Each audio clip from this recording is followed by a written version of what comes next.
In this lecture we will discuss what is angular momentum. Before this आपण linear momentum पाहिला आहे. What is linear momentum? Suppose this is a body. या बॉडीचा मास असेल m, या बॉडीचा स्पीड असेल v, तर याचं लिनियर मोमेंटम काय असतं? p is equal to mass times velocity. This is the linear momentum of this body. ज्यावेळेस इथे एक दुसरी बॉडी असेल, तिचं मास m असेल, या डायरेक्शन मध्ये येत असेल, तिची वेलोसिटी v असेल, तर याचं लिनियर मोमेंटम किती असेल? p is equal to mass times velocity. तर condition number 1 m1 v1 m2 v2. तर हे लिनियर मोमेंटम 1, लिनियर मोमेंटम 2. तर पहा, ज्यावेळेस या दोन बॉडी येऊन कोलाइड होतील, त्या दोघांमध्ये कोलिजन होईल, त्यावेळेस आपल्याला माहित आहे मोमेंटम गेट कन्झर्व. म्हणजेच p1 plus p2 that is p total change होणार नाही. That is total momentum is conserve. हे आपण पाहिलेलं आहे. तर पहा, यालाच आपण अँग्युलर मोमेंटम मध्ये कसं कन्वर्ट करूया. हे झालं लिनियर मोशन. तर पहा, हे मोमेंटम असेल लिनियर मोशन और ट्रान्सलेशनल मोशन. हे आपण सर्व पाहिलेलं आहे. तर पहा, आणि पहिल्या का दुसऱ्या लेक्चर मध्ये आपण हे पण पाहिलं analogy between these two linear and rotational motion. तर पहा, this is p is equal to mass times velocity. Very similar to this, what is there in rotational motion is, पहा, this angular momentum is denoted by L. So p च्या जागेवर येईल L, then m mass. Linear motion मध्ये mass असेल तर angular momentum साठी rotational motion मध्ये कोण असेल? Moment of inertia. Then v is linear velocity. इथे काय असेल? Angular velocity. This is the angular momentum of body. This is angular momentum in rotational motion. जिथे rotational motion असेल तिथे angular velocity असेल, जिथे linear motion असेल तिथे linear velocity असेल. आणि linear motion मध्ये मास ज्या ठिकाणी असेल तिथे rotational motion मध्ये मोमेंट ऑफ इनर्शिया असेल. तर या दोघांचा प्रोडक्ट म्हणजेच अँग्युलर मोमेंटम, म्हणजेच अॅनालॉगी. बाय अॅनालॉगी आपण हे असं लक्षात ठेवू शकतो. डिटेल्स मध्ये आपण पाहणार आहोत. तर पहा, next what is angular momentum. यालाच आपण म्हणू शकतो moment of linear momentum. Moment of linear momentum म्हणजेच L is equal to moment of linear momentum. कसं असेल? पहा, टॉर्क कसं फाइंड करतो आपण? Torque is equal to R cross F. R cross F म्हणजे मोमेंट ऑफ फोर्स. याला काय म्हणतो आपण? Moment of force. Moment of force is torque. हे तुम्हाला माहित आहे. Moment of force is torque. तर very similar to this moment of linear momentum कसं डिफाइन करणार पहा. Moment of force that is R bar cross, इथे काय आहे? मोमेंट ऑफ फोर्स, त्यामुळे इथे असेल फोर्स. तर इथे काय moment of linear momentum. Linear momentum म्हणजेच P bar. This is 100% right definition for angular momentum. So angular momentum of particle about any point is given by angular momentum about any point O is given by L is equal to R cross P bar. R cross P bar. तर इथे पहा थोडंसं visualise करण्याचा प्रयत्न करूया. हे झालं, समजा हे जर अँग्युलर मोमेंटम एका पार्टिकलचा असेल, म्हणजेच सिंगल पार्टिकल सिस्टमसाठी, आणि टोटल रिजिड बॉडी असेल, तर याच्यामध्ये भरपूर सारे पार्टिकल्स असतील. त्यावेळेस काय करणार आपण, पहा L1 पहिला पार्टिकल, त्याचा position vector R1 P1.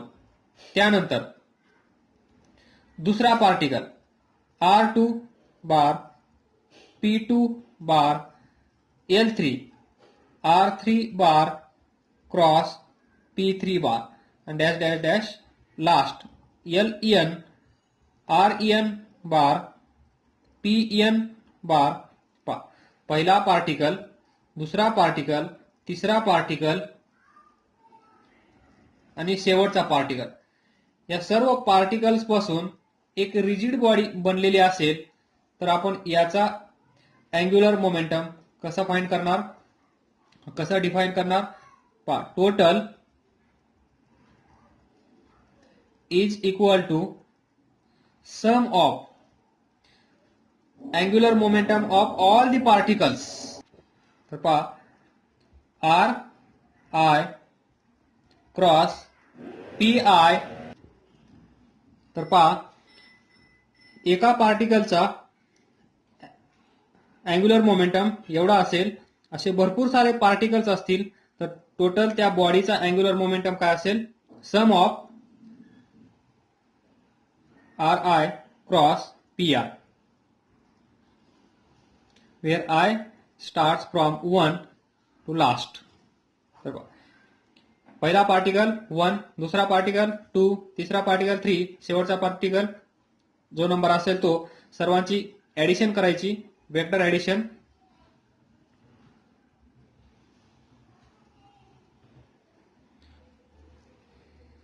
Vector sum of all the angular momenta of particles of the system will give us total angular momentum of that body. तर पहा ही एक महत्वाची कन्सेप्ट आहे, समजण्याचा प्रयत्न करा. इथपर्यंत काय समजलं नसेल तर छोटंसं एक्झाम्पल देतो, तुम्हाला थोडी आयडिया येऊन जाईल. तर पहा ज्यावेळेस आपण स्वतःभोवती फिरत असतो, जशी अर्थ स्वतःभोवती फिरत आहे, त्याचप्रमाणे ज्यावेळेस आपण स्वतःभोवती फिरत असतो त्यावेळेस जर पहा what is moment of inertia, I is equal to mr square. What is angular momentum, L is equal to I omega. तर पहा ज्यावेळेस आपण स्वतःभोवती फिरतो त्यावेळेस आपले दोन्ही हात साईडला ठेवा, म्हणजेच सावधान स्थितीमध्ये उभा राहा. त्यावेळेस तुम्ही फिरण्याचा प्रयत्न करा. त्या सिच्युएशन मध्ये तुमचा मोमेंट ऑफ इनर्शिया काहीतरी असेल. आता असं इमॅजिन करा, तुम्ही तुमचे दोन्ही हात असे आउट स्ट्रेच केलेले आहेत. आउट स्ट्रेच म्हणजे 90 डिग्री. ती तुमची मान जी असेल त्या मानेला, डोक्याला 90 डिग्री मध्ये तुमचा हात असेल. पहा हे तुम्ही, हा तुमचा इकडचा हात, या साईडचा इकडचा हात, म्हणजे आउट स्ट्रेच. आणि पहिली पोझिशन म्हणजे हे तुम्ही, हे तुमचे हात जवळ, बॉडीच्या जवळ, ही एक सिच्युएशन, आणि अवे फ्रॉम बॉडी ही एक सिच्युएशन. तर पहा ही जी सिच्युएशन आहे या सिच्युएशन मध्ये पहा moment of inertia mr², r ची व्हॅल्यू इथे कमी आहे. पहा हात बाहेर गेले म्हणजे r ची व्हॅल्यू वाढली, तर मोमेंट ऑफ इनर्शिया इथे जास्त असेल, मोमेंट ऑफ इनर्शिया इथे कमी असेल. तर पहा दोन सिच्युएशनचा विचार करा. या सिच्युएशन मध्ये मोमेंट ऑफ इनर्शिया कमी आहे, दॅट इज ही क्वांटिटी कमी आहे. तर पहा अँग्युलर मोमेंटम गेट कन्झर्व. ज्यावेळेस आपण हात जवळ घेतो, हात दूर घेतो, त्यावेळेस अँग्युलर मोमेंटम चेंज होत नाही. Like linear momentum. Linear momentum कसं होतं? Linear momentum of this and this body P1 plus P2 total कधीही चेंज होणार नाही. म्हणजेच इथलं अँग्युलर मोमेंटम जे आपल्याकडे असेल सुरुवातीला तेच अँग्युलर मोमेंटम इथे पण राहील. म्हणजेच by law of conservation angular momentum will get conserve. Angular momentum change होणार नाही.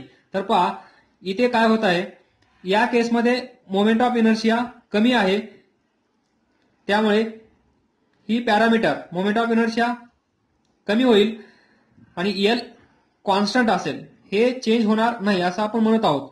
तर हे सेम राहण्यासाठी या ओमेगाला काय करावं लागेल? इन्क्रीज करावं लागेल.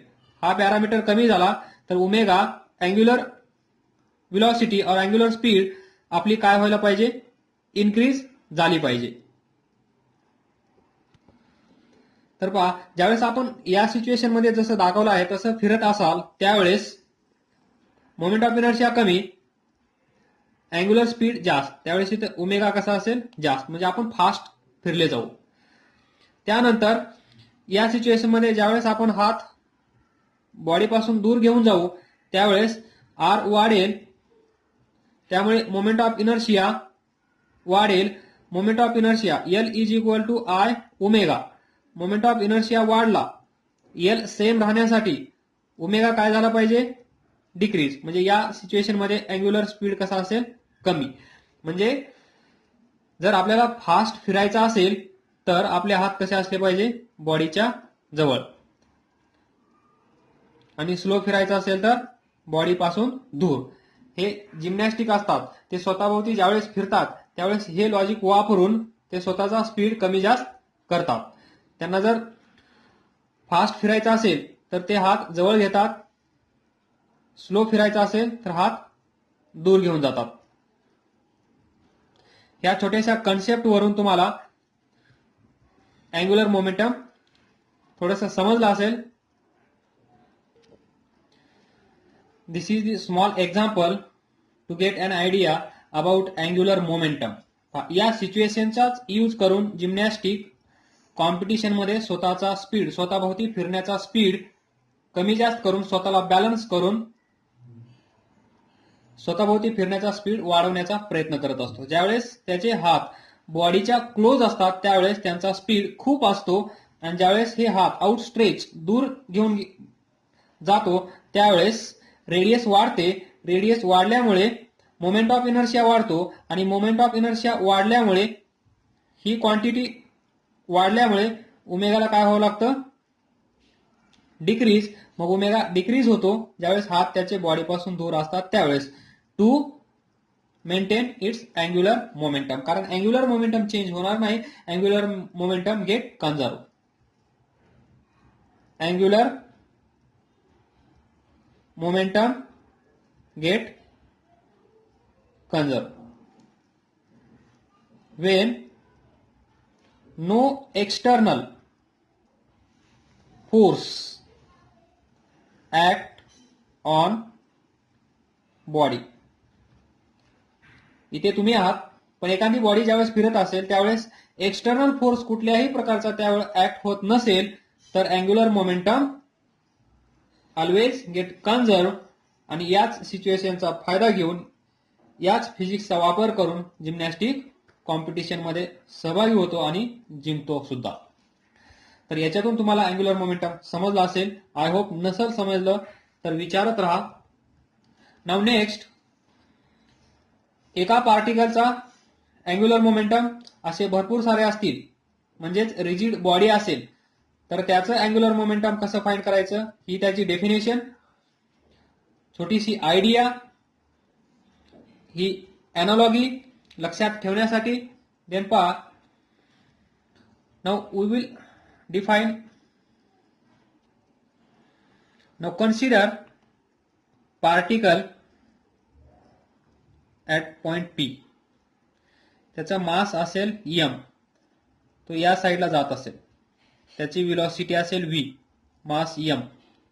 तो पार्टिकल, त्याचा अँग्युलर मोमेंटम आपल्याला फाइंड करायचा आहे अबाउट दिस पॉइंट O. तर पहा, जॉइन दिस R पोझिशन वेक्टर. ही बॉडी इथून अशी जात असेल तर draw this perpendicular. Suppose this is R. हे कॅन्सल करा. तर पहा, ही व्हॅल्यू R असेल, हा अँगल थीटा असेल, तर हा अँगल पण थीटा असेल, तर हा राईट अँगल ट्रायंगल झाला. तर पहा, from this sine theta is equal to काय असेल, या पॉइंटला ए नाव द्या, A O divided by O P. तर इथून ए ओ काय असेल, O P sine theta. What is angular momentum of this particle?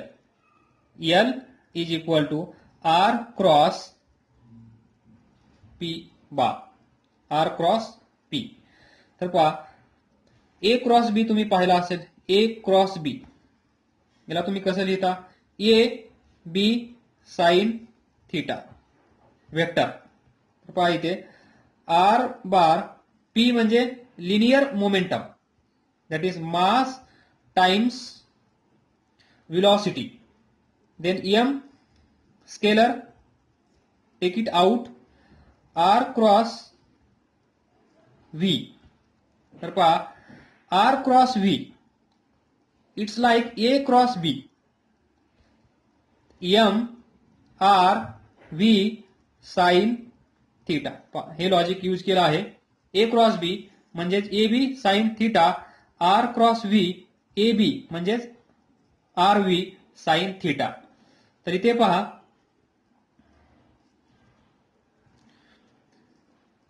L is equal to M R V sine theta, ही एक definition. Then use same logic here. पहा, angular momentum of this particle R म्हणजेच position vector. Position vector म्हणजेच काय पहा, किती distance आहे, OP. तर ओपी बार. व्यवस्थित समजून घेण्याचा प्रयत्न करा. हे इथं यासाठी लिहिलं आहे, आर म्हणजे पोझिशन वेक्टर. पहा, इथे पार्टिकल आहे, इथे मोमेंट ऑफ अँग्युलर मोमेंटम आपल्याला इथे फाइंड करायचं आहे. तर पहा, पोझिशन वेक्टर काय असेल, ओपी. सो ओपी बार क्रॉस, त्याच्यानंतर पी. पी म्हणजे काय, लिनियर मोमेंटम. पहा, सेम इथे यूज करा, ओ पी. पी म्हणजे काय, एम व्ही बार. देन एम स्केलर बाहेर घ्या, ओ पी क्रॉस व्ही. याला कसं लिहिता येईल, सेम हाच sequence, M O P V sine theta.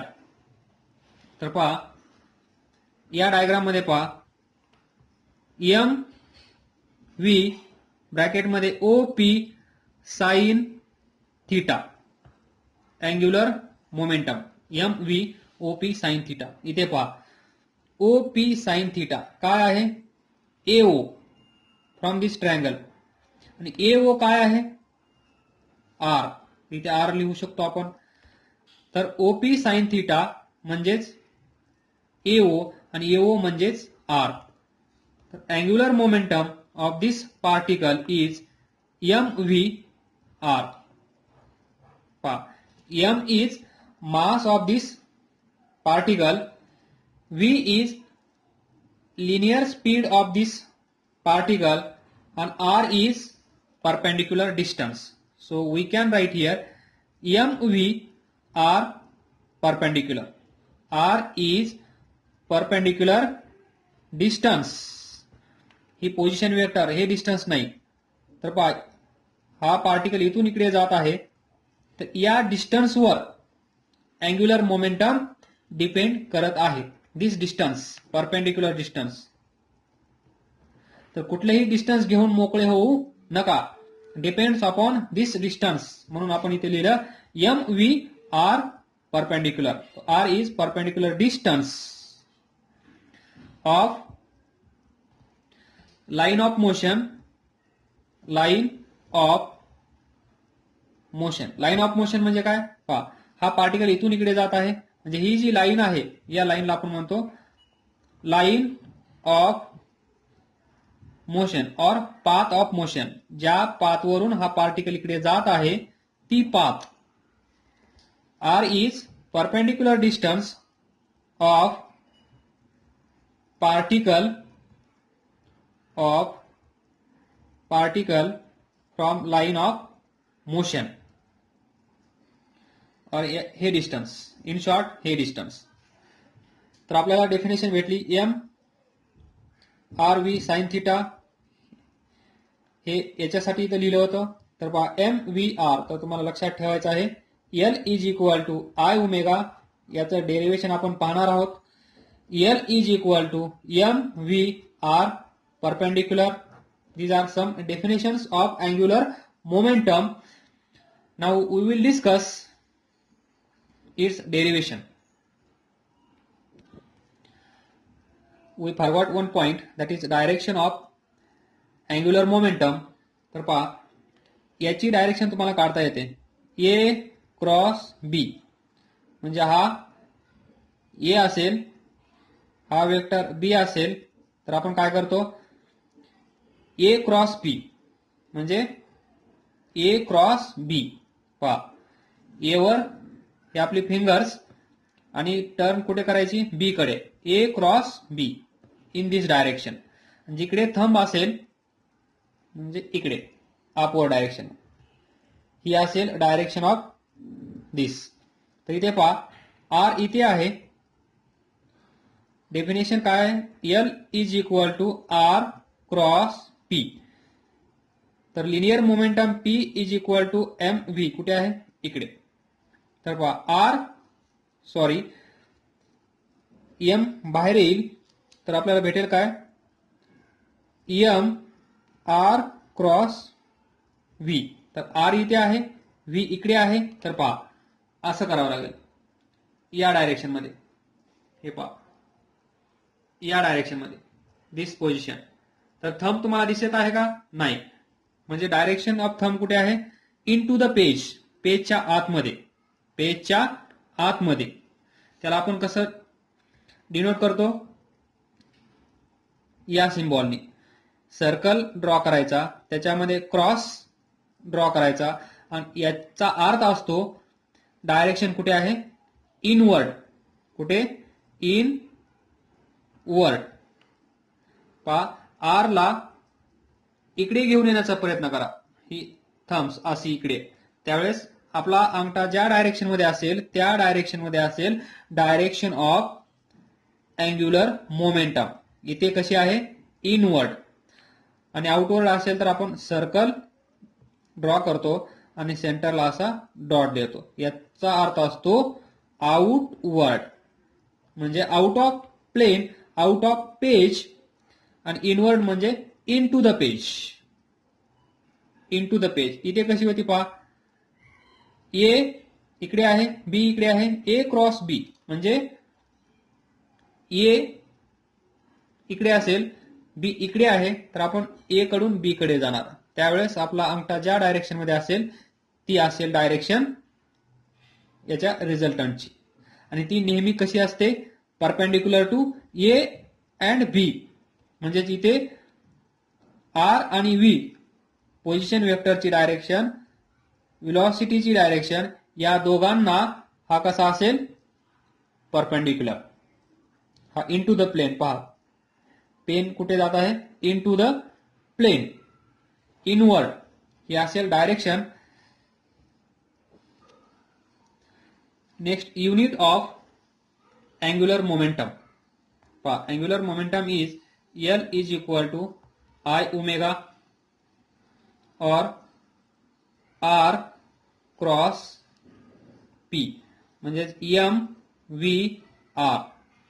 तर M म्हणजे kg, V म्हणजे मीटर पर सेकंद, R म्हणजे मीटर.